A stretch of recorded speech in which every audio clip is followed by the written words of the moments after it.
زندگی ایک اطلاع ہے۔ عام مشاہدے کی روح سے زندگی گزارنے کی جو طرزیں موجود ہیں یا ہر آدمی زندگی کی جن طرزوں میں سفر کرتا ہے وہ دو ہیں۔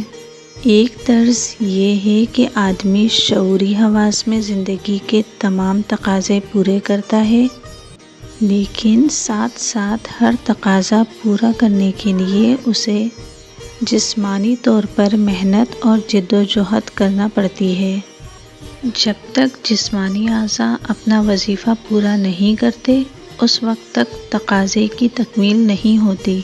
جسمانی اعضاء سے مراد ہاتھ، پیر، کان، ناک، آنکھیں وغیرہ وغیرہ ہیں، لیکن ساتھ ہی ساتھ ہم اس بات سے بھی قطع نظر نہیں کر سکتے کہ جسمانی اعضاء دماغ کے تابع ہیں۔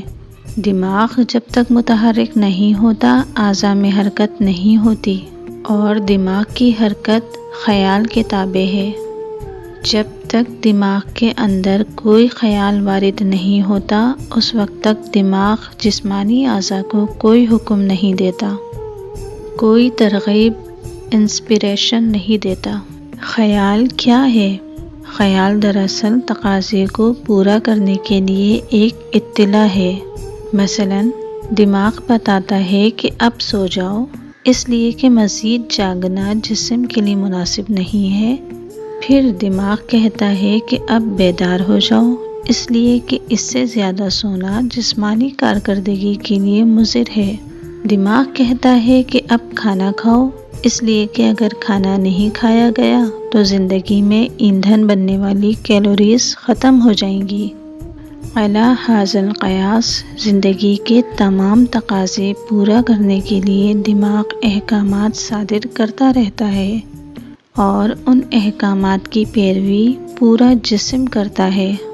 دماغ جو احکامات دیتا ہے اس کا تعلق اطلاع سے ہے، لیکن دماغ کو اس بات کا علم نہیں ہے کہ یہ اطلاع کہاں سے آ رہی ہے۔ دماغ صرف اس حد تک باخبر ہے کہ اسے اطلاع ملتی ہے۔ وہ اطلاع میں جسمانی تقاضوں کے تحت معنی پہنا دیتا ہے، اور معنی پہنا کر جسم کے اندر جو مشین فٹ ہے اس کو اطلاع دیتا رہتا ہے۔ مشین اس پر عمل درآمد کرنے پر مجبور ہے۔ حقیقت یہ ہے کہ زندگی کے تقاضوں کی اصل بنیاد اطلاع ہے۔ اطلاعات میں معنی پہنانے کی دو طرزیں ہیں۔ ایک طرز میں حواس زمان و مکان کے پابند ہیں، لیکن دوسری طرز میں حواس معنی پہنانے میں زمان و مکان کی حد بندیوں سے آزاد ہیں۔ جس طرح جسمانی اعضاء کو کنٹرول کرنے کے لیے جسم کے اندر ایک دماغ ہے، اور وہ دماغ اطلاعات قبول کر کے اس میں معنی پہناتا ہے، اسی طرح روحانی دماغ جن اجزائے ترکیبی سے مرکب ہے، یہ اجزائے ترکیبی زمان و مکان سے آزاد ہیں۔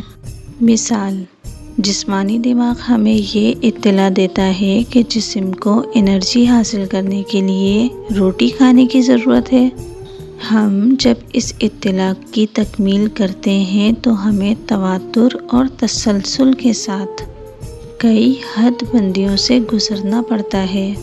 مثلا ہم گندم بوئیں گے، پھر اس کی حفاظت کر کے اس کو پروان چڑھائیں گے، پھر اس کو کاٹ کر بالیوں میں سے الگ کریں گے، پھر چکی پر پسوائیں گے، پھر آٹا گوندھ کر روٹی پکائیں گے، اور پھر روٹی کھائیں گے۔ یہ جسمانی دماغ کی اطلاع میں معنی پہنانے کا عمل ہے۔ اس کے برعکس روحانی دماغ جب ہمیں کسی چیز کے کھانے کی اطلاع فراہم کرتا ہے تو ہمیں ان تمام حد بندیوں سے گزرنے کی ضرورت پیش نہیں آتی۔ جیسے ہی روحانی دماغ میں یہ اطلاع آئی کہ کچھ کھانا چاہیے، ساتھ ہی اطلاع میں یہ معنی پہنائے گئے کہ روٹی کھانی چاہیے، اور فوراً ہی اس کی تکمیل ہو گئی۔ گندم بونا، کاٹنا، پیسنا اور روٹی پکانا سب باتیں حذف ہو گئیں۔ روحانی دماغ خواب میں کام کرتا ہے اور مشق کے بعد مراقبہ بن جاتا ہے۔ جس طرح کوئی آدمی روحانی دماغ کی اطلاع قبول کر کے وسائل کی محتاجی کے بغیر روٹی کھا لیتا ہے، اسی طرح کوئی بندہ جو مراقبے کے عمل سے واقف ہے یا اس کے اندر روحانی دماغ متحرک ہو گیا ہے تو اس کے اندر سے زمان و مکان کی گرفت ٹوٹ جاتی ہے۔ جس طرح بیداری میں روٹی کھانے کے لیے مختلف مدارج سے گزرنا پڑتا ہے، اسی طرح سفر کرنے کے لیے بھی مختلف مدارج سے گزرنا پڑتا ہے۔